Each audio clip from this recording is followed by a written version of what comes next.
Hello students. आज हम लोग अपने हिंदी सब्जेक्ट के पाठ 5 सुनो और गुनो पाठ को पढ़ेंगे, जिसके लेखक हैं गोपाल दास सक्सेना नीरज। तो पाठ में सुनो और गुनो पाठ क्या है, इसमें एक दोहे का संकलन किया गया है।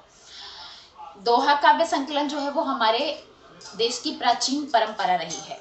इसमें क्या होता है, दो पंक्तियां होती हैं, दो दो पंक्तियों में कवि सहज रूप से और सरल रूप से ज्ञान की बड़ी बड़ी बातें बताता है। केवल दो ही पंक्तियां पाई जाती हैं दोहे में, और उन दोनों पंक्तियों में कवि सरल रूप से ज्ञान की बातें बताता है। जो भी ज्ञान योग्य बातें हैं हमारे जीवन में प्रयोग आने वाली, वो सारी बातों को वो बताता है उन दोहों के माध्यम से। यहाँ पर सुनो और गुनो पाठ में दोहों के माध्यम से कवि हमसे कहता है कि मनुष्य को लोगों की भलाई करने, प्रेम से रहने, जीवन में कृतज्ञता बरतने और अपने अभिमान को त्यागने की सलाह दी है। कवि ने कहा है कि मनुष्य को जीवन में भलाई करनी चाहिए, लोगों के साथ भलाई का व्यवहार करना चाहिए, परोपकार की प्रवृत्ति होनी चाहिए उसके जीवन में प्रेम को स्थान देना चाहिए, कृतज्ञ बने रहना मतलब परोपकार की प्रवृत्ति का होना है, और अपने अभिमान को त्यागना मतलब अपने घमंड को, अपने अभिमान को हमेशा त्याग कर कोई भी कार्य करना चाहिए या किसी की भी सहायता करनी चाहिए। और अंत में उसी पाठ में कवि ने कहा है कि वृक्षों को ना काटने और दुर्जनों की संगति से बचने के लिए भी हमें प्रयास करना चाहिए। तो इन सब बातों को दोहे के रूप में संकलित कर आपके सामने प्रस्तुत किया गया है और पाठ का नाम दिया गया है सुनो और गुनो। तो आइए हम लोग उस पाठ को देखते हैं।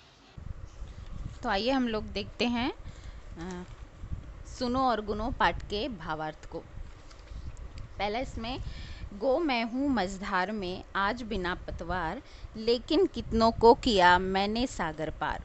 जब हो चारों ही तरफ घोर घना अंधियार, ऐसे में खद्योत भी पाते हैं सत्कार। कवि यहाँ पर एक असमर्थ नाव की व्यथा का वर्णन करते हुए कहता है, एक ऐसी नाव के कष्ट का वर्णन करते हुए कहता है कि यद्यपि आज वह ऐसी स्थिति में है कि वह कुछ कर नहीं सकता है और वह मझधार में पड़ा हुआ है इस समय, आज उसके पास कोई भी सहारा नहीं है उसका। कवि के कहने का अर्थ है कि उसके साथ कोई पतवार नहीं है। गो मैं हूँ मझधार में आज बिना पतवार, लेकिन कितनों को किया मैंने सागर पार। कवि कह रहा है आज मेरे पास कोई पतवार नहीं है, पर मेरे जीवन में एक ऐसा समय था जब मैंने अनगिनत लोगों को सागर के पार करवाया है।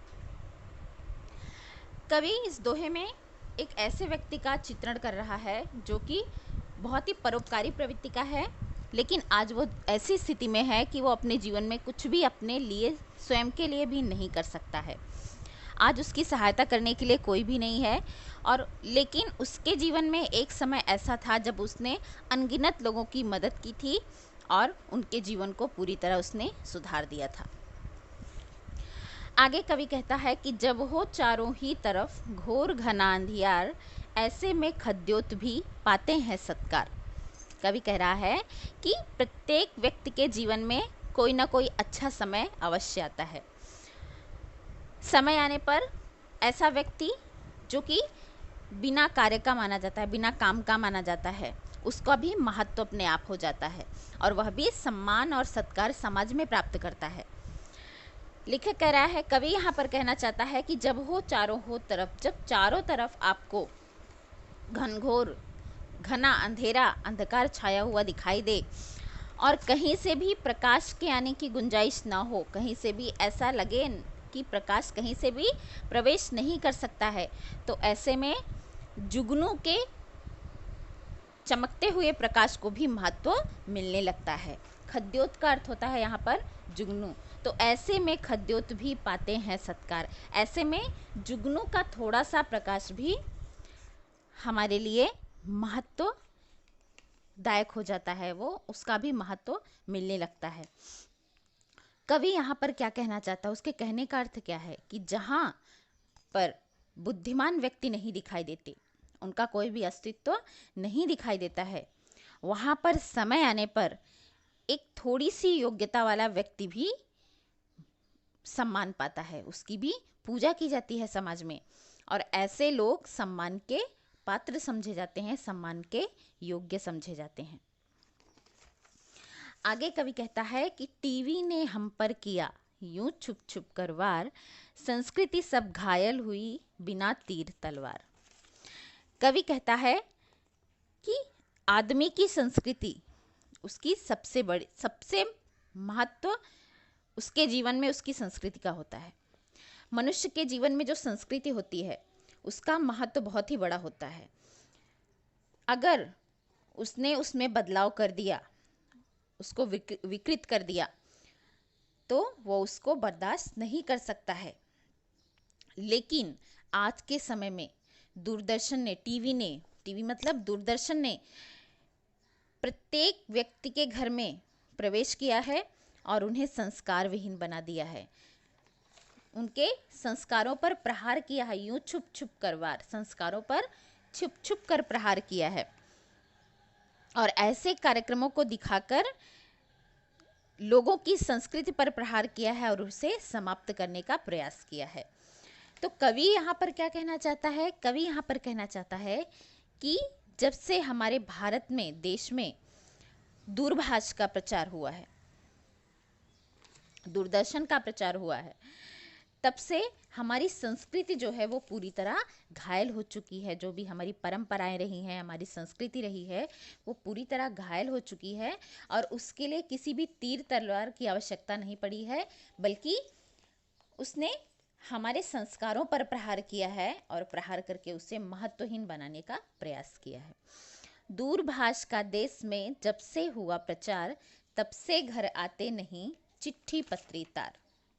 कवि कहता है कि जब से हमारे देश में दूरभाष मतलब मोबाइल फ़ोन, जिसका प्रयोग हम आजकल करते हैं, और आज के समय में उसका प्रयोग बहुत ही तेज गति से हो रहा है। क्यों? क्योंकि समय में परिवर्तन हो रहा है, हमारी तकनीकी बदल रही है, और तकनीकी के बदलने के साथ साथ हमारे रहने का ढंग भी धीरे धीरे परिवर्तित हो रहा है।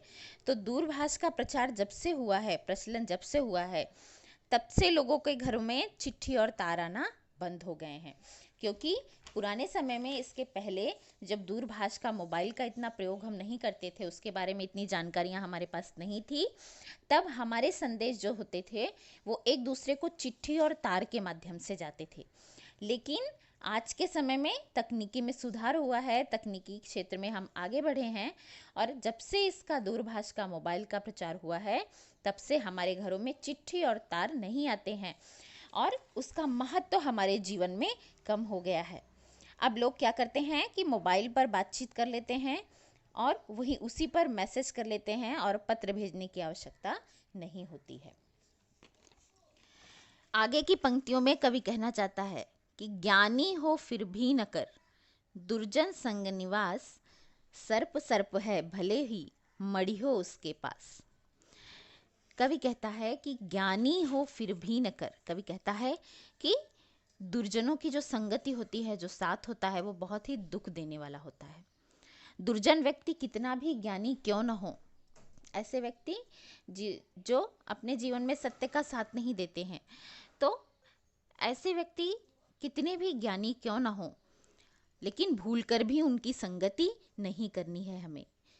वे कहते हैं कि दुर्जनों की संगति किसके समान होती है? सर्प के समान होती है, सर्प की संगति के समान होती है। आगे कवि कहता है कि सर्प के पास भले ही मणि हो, कहा जाता है कि सांप के पास मणि पाई जाती है, तो सांप के और मणि का महत्व तो बहुत ज़्यादा होता है। तो सांप के पास भले ही मणि पाई जाती है, यानी वो उसके लिए बहुत ही ज़्यादा महत्वपूर्ण होता है, फिर भी हमें यह नहीं भूलना चाहिए कि सर्प सर्प होता है, उसमें उसके अंदर डसने की प्रवृत्ति होती है, और वो अपनी आदत को कभी छोड़ नहीं सकता है, और जब उसे मौका मिलता है तो वो उसे अवश्य डसेगा, वो डसने से उसे चूकेगा नहीं। तो इसीलिए कवि कहता है कि दुर्जन व्यक्ति भले ही कितने ही ज्ञानी क्यों ना हो, पर अवसर मिलने पर, समय मिलने पर वो अपने आप ही दुष्टता करने का प्रयास करते हैं, और कभी कभी वो उसमें सफल भी हो जाते हैं। आगे कवि कहता है कि भक्तों में कोई नहीं बड़ा सूर से नाम, उसने आँखों के बिना देख लिए घनश्याम। आगे कवि ईश्वर की भक्ति को महत्व देते हुए कहता है कि भक्तों में, ईश्वर की भक्ति में मैंने अनेक भक्तों के बारे में सुना है, पर भगवान के दर्शन उनमें से किसी को भी नहीं हुए हैं। लेकिन इस मामले में सूरदास जी जो थे वो भगवान के बहुत बड़े भक्त नहीं थे, लेकिन उन्होंने बिना आँखों के ही घनश्याम को देख लिया था। कवि के कहने का अर्थ है कि भक्तों में कोई नहीं बड़ा सूर से नाम, भक्तों में सूरदास से बड़ा कोई भी नाम नहीं लिया जा सकता है। क्यों?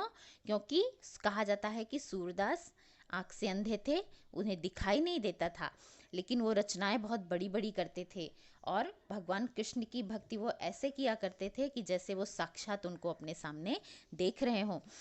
तो आगे कवि कहता है कि उसने आँखों के बिना देख लिए घनश्याम, क्योंकि मैं उन्हें इसलिए बड़ा मानता हूँ क्योंकि हमारे नेत्र होते हुए भी, आँखें होते हुए भी हम भगवान के दर्शन नहीं कर सकते हैं, लेकिन सूरदास ने नेत्र के ना होते हुए भी, आँखों के ना होते हुए भी भगवान के दर्शन कर लिए थे। कवि कहता है, तोड़ो मसलो या कि तुम उस पर डालो धूल, बदले में लेकिन तुम्हें खुशबू ही दे फूल। पूजा के संपूज्य है जो भी हो व्यवसाय, उसमें ऐसे रमो ज्यों जल में दूध समाए। आगे तो कवि कहता है कि तोड़ो मसलो या कि तुम उस पर डालो फूल। आगे की पंक्तियों में कवि फूल की प्रशंसा करते हुए कहता है, पुष्प की प्रशंसा करते हुए कहता है कि आप फूल के साथ कैसा भी बर्ताव क्यों ना करें, किसी भी प्रकार का बर्ताव व्यवहार क्यों ना करें, उससे कोई भी फर्क नहीं पड़ता है। चाहे तो आप उस पर उसे तोड़िए, तोड़कर उसे फेंकिए, मसलिए, या कि उस पर धूल डाल दीजिए, अपने पैरों से उस पर धूल डाल दीजिए, लेकिन बदले में वो तुम्हें खुशबू ही देगा। उसे किसी भी स्थिति में रखिएगा, लेकिन बदले में वो तुम्हें खुशबू ही देगा। कवि इन पंक्तियों के माध्यम से क्या कहना चाहता है कि जो व्यक्ति अपने जीवन में सत्य के साथ रहता है, बुरे प्रभावों से बचाता है अपने आप को, उनका स्वभाव भी ऐसा ही होता है।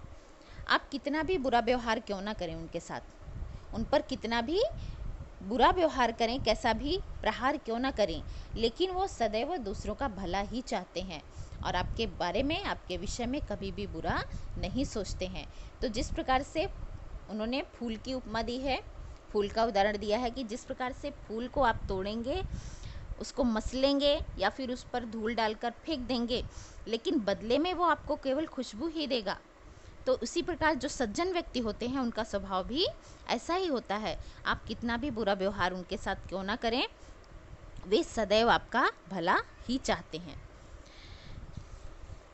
पूजा के संपूज्य है जो भी हो व्यवसाय, उसमें ऐसे रमो ज्यों जल में दूध समाए। कवि कहता है कि पूजा के संपूज्य है, आप जो भी कार्य करते हैं, जो भी व्यवसाय करते हैं, नौकरी करते हैं, उसे पूजा समझ के उसे कीजिए। पूजा के संपूज्य है जो भी व्यवसाय, जो भी आपका व्यवसाय है, जो भी आपका कार्य है, उसे जिस प्रकार से हम ईश्वर की पूजा करते हैं, अपने कार्य को उसी प्रकार समझकर आप उसकी पूजा कीजिए। पूजा के समान पूज्य है, वो पूजने योग्य है, तो उसे पूजा के समान पूजिए। उसमें ऐसे रमो ज्यों जल में दूध समाए। और आप अपने व्यवसाय में इस प्रकार से रमिए, आप अपने व्यवसाय को आगे ले जाने का इस प्रकार से प्रयास कीजिए जैसे जल में दूध समाए। जैसे जल में अगर दूध डाल देते हैं तो उसी में समा जाता है, एकाकार हो जाता है, वो उसी के समान दिखने लगता है। तो उसी प्रकार मनुष्य को भी अपने व्यवसाय में ऐसे ही तल्लीन होकर अपने कार्य को करना चाहिए। और कवि ने इसमें दूध और जल का उदाहरण हमें दिया है। तो इस प्रकार से हमारे ये पाठ 5 सुनो और गुनो, जिसके लेखक हैं गोपाल दास सक्सेना जी, उनके ये हमने 6 या 7, लगभग 7 जो है दोहों को पढ़ा है। तो ये एक भाग में हम इतने ही दोहे पढ़ेंगे, आगे जितने भी दोहे बचे हुए हैं हम उसको अगले भाग में पढ़ेंगे। धन्यवाद।